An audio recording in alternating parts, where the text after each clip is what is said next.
What's up, guys? Welcome to GT Content. I'm Gary. Finally, Project Civic is starting.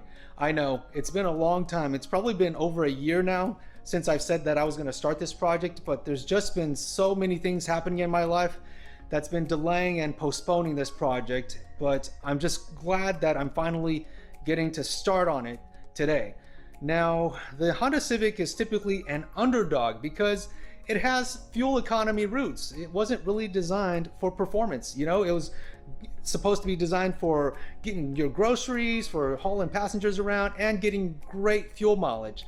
But because Honda was smart enough to design and build their performance four-cylinder engines with VTEC back in the late 80s, early 90s, those engines are what made Honda legendary. And I'm sure you guys already noticed behind me, I also have Godzilla sitting in this garage with the Honda Civic. Typically, Honda owners are out to take out these types of cars because they are the underdog, like I said earlier. And I don't deny that. You know, there are some plenty fast Honda Civics out there that can destroy the GTR in a straight line.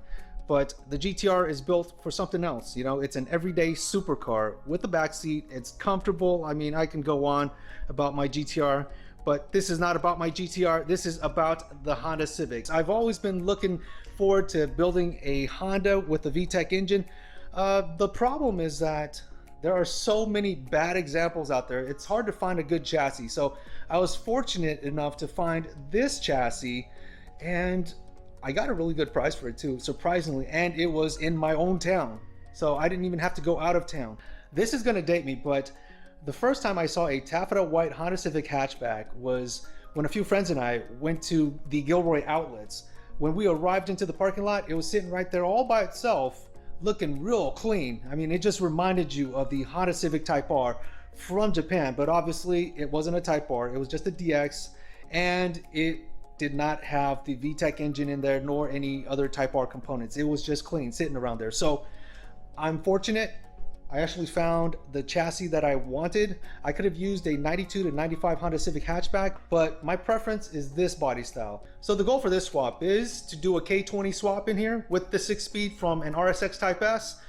I hope to also be able to take down some B Series GSR or Type R swaps and take it out to some bigger tracks, not drag strips, but actual tracks, and have some fun with it, because it is cheaper to race in this car compared to this car on the track. So I think that's all I have to say, guys. Let's get started. Okay, let's open up this bad boy right here.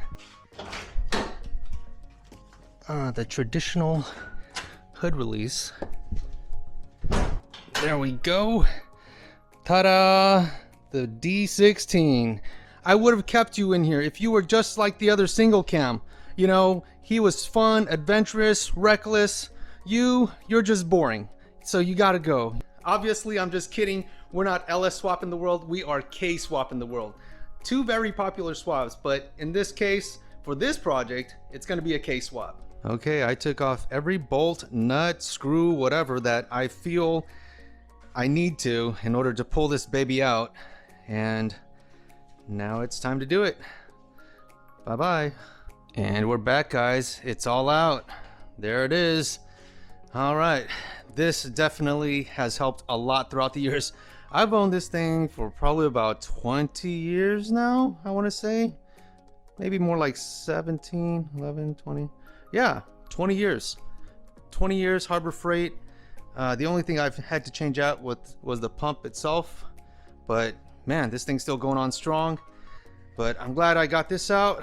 This engine bay looks really bad. Oh man, it looks really bad. I've got to, I mean, look at this stuff. I got to clean it up. I'm not looking forward to painting the engine bay, but I don't know. What do you guys think? Should I paint it?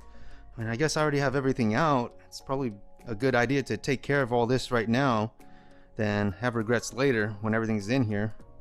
I don't know. I just look at all the dollar signs going up when I say that. Oh man. Well guys, I thought I would have had to paint the engine bay, but using some simple green, some scotch pads, it cleaned up really nicely.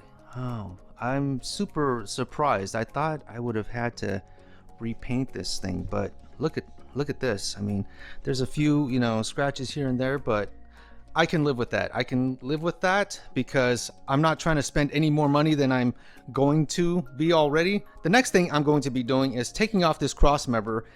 I have a DC cross member that I'm going to be using, and with the DC cross member, it's going to allow me to sit the motor about 2 inches further back, and that 2 inches will allow for better radiator clearance and also the fan clearance in the front. So that's the next step. Let's get started. Okay guys, here are the two subframes side by side. The top one is from the Civic and the bottom one is from the Integra. I got this out of a 1995 Integra LS. So if you take a look at it, the power steering rack or rack and pinion is located right here. And for the Civic, it's located in the back. It doesn't matter because the bolt hole locations on both subframes are in the same location. So it will bolt up to this chassis right here. Looking at the Integra rack, you can see that most of the weight is in the rear versus the Civic one over here where it's kind of in the rear and in the front. So the Integra rack should have a much better weight distribution. Now let's take a look at the sides. And if you take a look at the two subframes from the sides, you can see where the differences are. One thing I forgot to mention is that the Integra does have a sway bar on the subframe. So I'm going to keep it there because I do plan to take this Civic on a road course, not just a drag strip, but a road course. Yes, I'm going to try to have some fun with this thing. So the next step is to install the Integra subframe onto the Civic, but this is where I'm going to end the video, guys, because I'm going to be depowering the Integra rack because I'm not planning to use power steering. I'm going to hope that it's going to work out for me because I do recall driving a 92 Honda Civic Si a long time ago and it had no power steering and it was okay. Having no power steering in a 240SX, that's a bad deal. It's horrible.